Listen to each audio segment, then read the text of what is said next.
ఎవరు లేరు. అదే రిలేషన్స్ అంటారు కదా, రిలేషన్స్ మన పేరెంట్స్ ఉన్నంత వరకు మాత్రమే ఉంటారు తప్ప, ఆయన తర్వాత మా దగ్గర నుంచి ఏమేమి ఉందో అవన్నీ తీసుకొని మళ్ళీ వదిలేయడమే.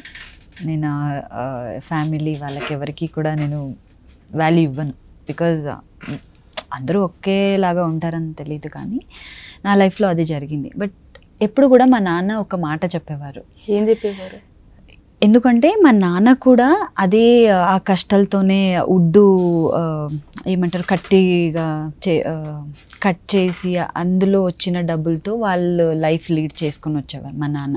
ఓ my god. So he's know everything లైఫ్లో అన్నీ ఫేస్ చేసి వచ్చారు. సో మాకు కూడా ఫుల్ లగ్జరీ లైఫ్ ఎంత ఉన్నా కూడా ఇలాగే ఉండాలి అలాగే ఉండాలని మా నాన్న పెంచలేదు.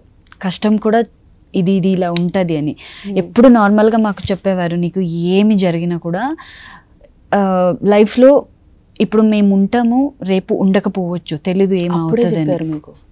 మా నాన్న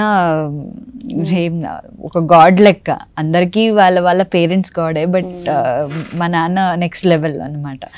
సో అదొక మాట చెప్పేవారు, ఏమైనా జరగాలి, బట్ ఏమి జరిగినా నీ దగ్గర ఏం లేకపోయినా కూడా నువ్వు బ్రతకాలంతే,